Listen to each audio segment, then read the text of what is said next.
If you want to know what is my favorite color is turquoise, blue, um, um, and what else? What My happened in favorite Dominican food is Republic? pasta. Do you think that teachers should have more of a say-so about the programs that are? I think as teachers we should have an input as to how we coordinate our lessons. Because first of all, we're the ones in the classroom teaching it, and the way that the state might want us to teach it may not be the way that our students will understand. So I think we should definitely have a say-so as to what should be taught in the classroom. It shouldn't be just one set thing.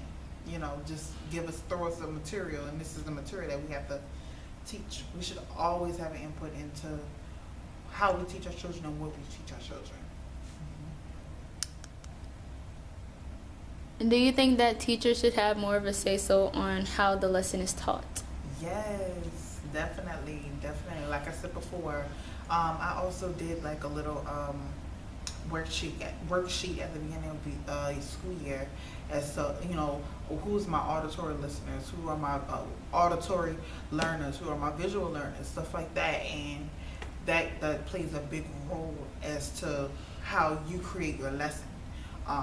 Because not everybody will probably understand if you put a lesson on a PowerPoint as to just speaking it out loud versus some people understanding the lesson more whether you speak it out loud and not show it. So, I think we do have an input as to how. Oh, geez. So I always knew I wanted to be a teacher since I was a little girl. I played teacher so much, and I used to make my brothers be my students. And I used to use like my drawers where I put my clothes at. I used to use that as my desk. So where my clothes should have been was where all my papers were.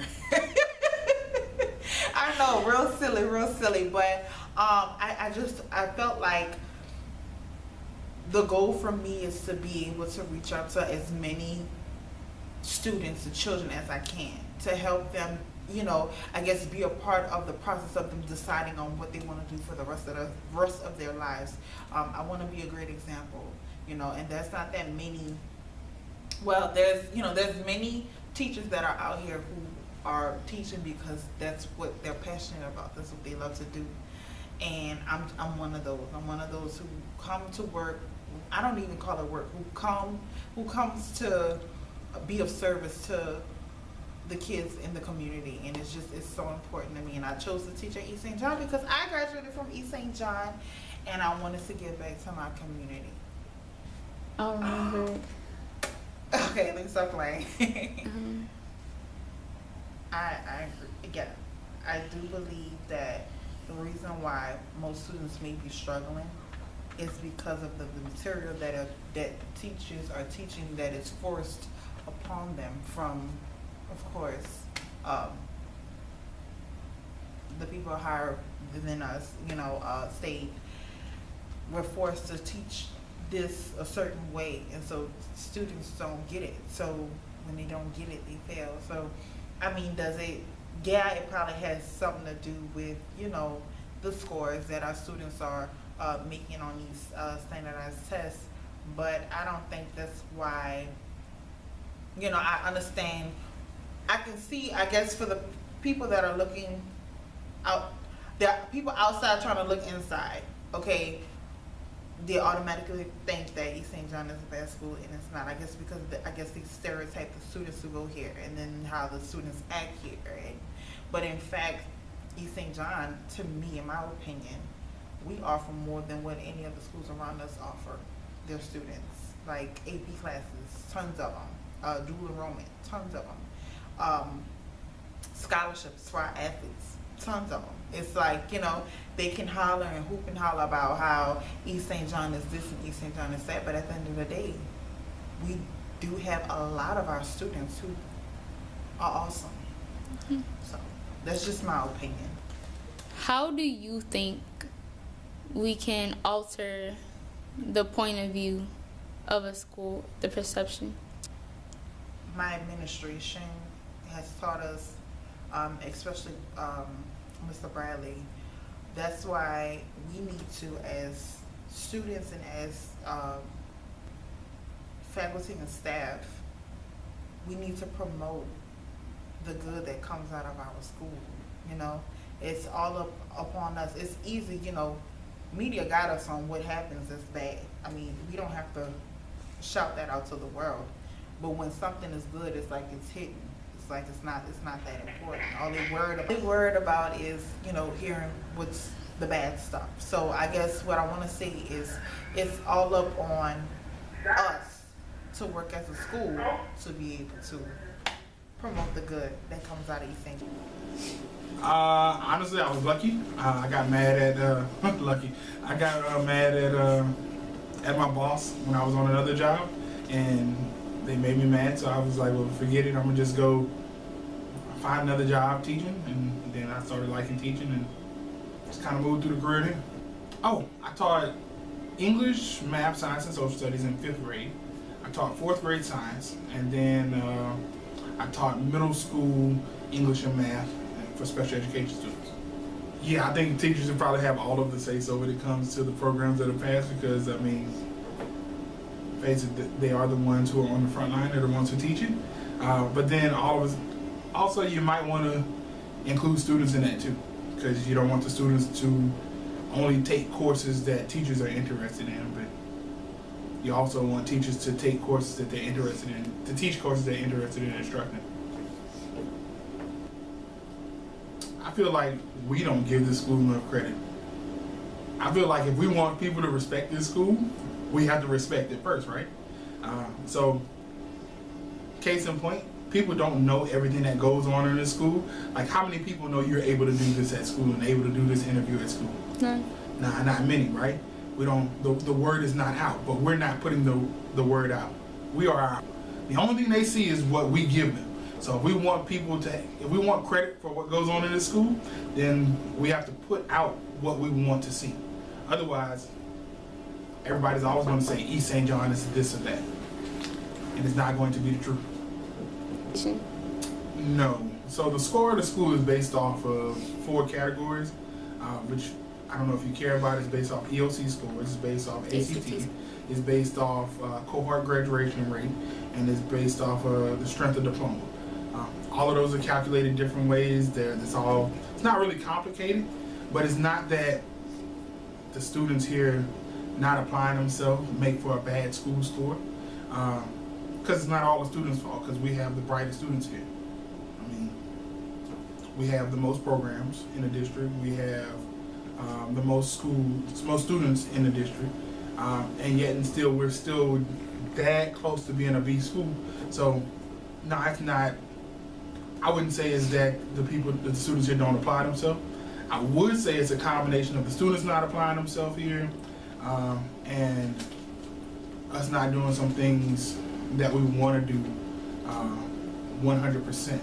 So the sooner we can kind of put it all together, the better school score we'll have. But we're on the way up. There's nothing wrong with where we're at. We're climbing, and we're going to keep climbing, and we're going in the right direction. So what do you have to say about the stereotype that East St. John is a horrible school compared to all the other high schools? I would say look at our high school score, look at our school performance score, and you can go to East St. John, where we have a C, and we've gone up every year for like the last 3 or 4 years, where we've been accredited recently, that's in the last month. Or I could say, go to any other school in the district that you think matches us, and let me know how that works out for you when it comes to the programs, the certifications, the diploma tracks, or anything else. They don't compare to us in any of those areas, and they don't compare to us in school score either. East St. John High, I've been here for a year and some months now, about a year and a half. Ever since I've been here, we're moving in the right direction. It's not just because of me, it's in spite of me. I know I have people around me who do the right thing. I know I have students around me who want to do better and want to be great. My job is to put them in a position where they can be great and to let it happen. So, to be quite honest with you, what I see in the future for East St. John High School, I'm probably not looking high enough, but I'm probably thinking in the right direction. So. Okay.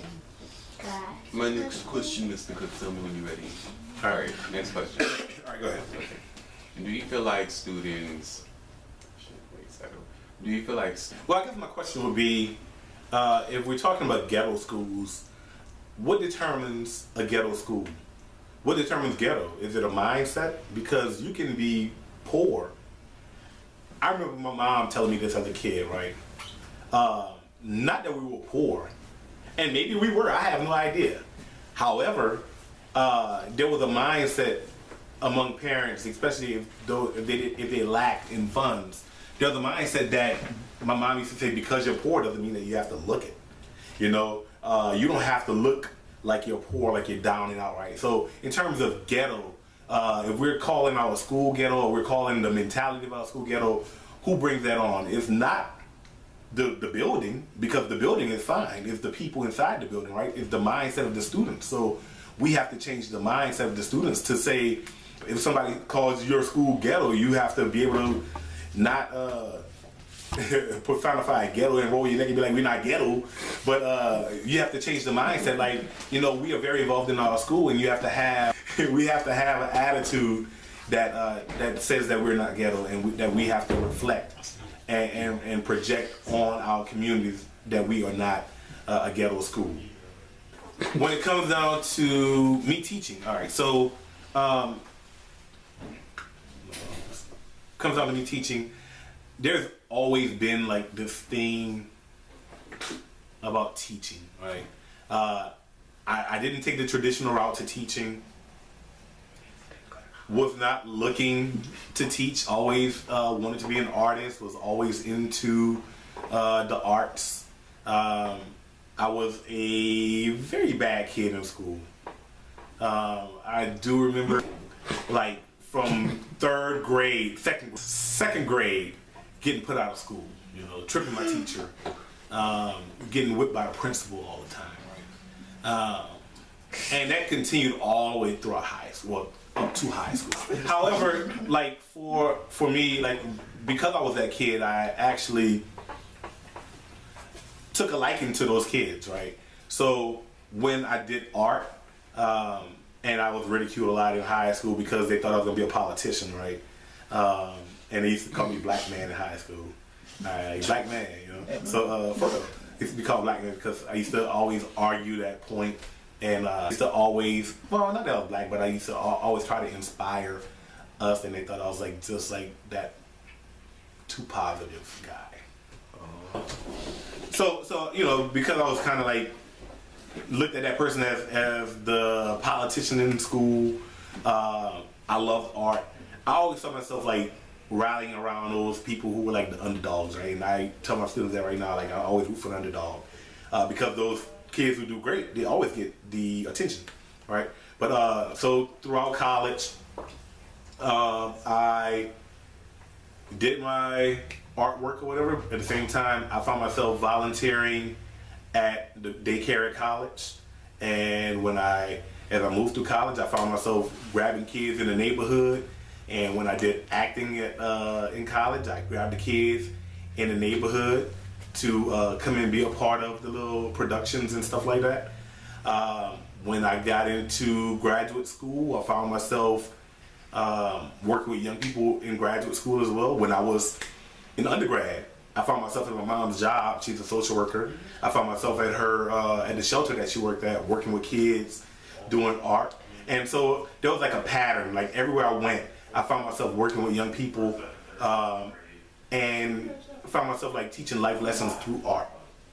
So that's kind of how the teaching thing came about. And so thanks to Miss Trish, hey Miss Trish, when I got back home, I would always volunteer at the school with the robotics club, and Miss Trish approached me about actually teaching media and that kind of stuff. So here I am.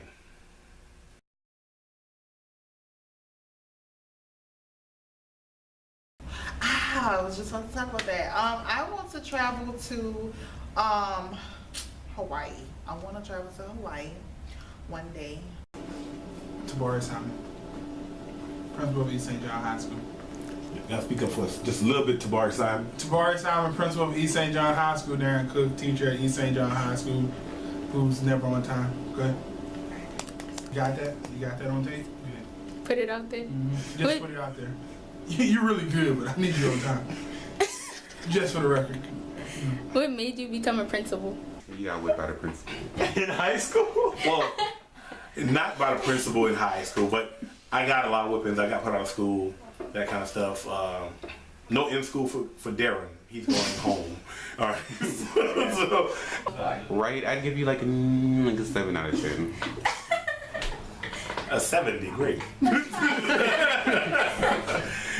70, that's a great, a good grade. Thank you. Yeah, it's I like remember a that. C on honors, D on regular. I'm sorry. I remember that. All right.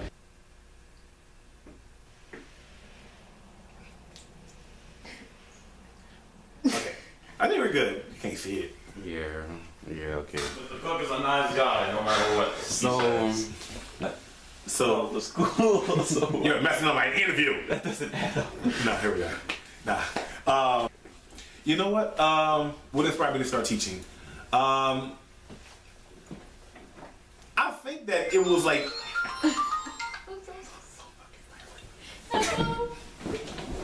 we're having a take because the director's phone is ringing. Oh, make us high five.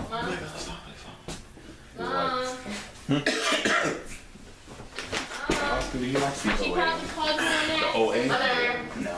Thank you. What is that? Well, that inside interview.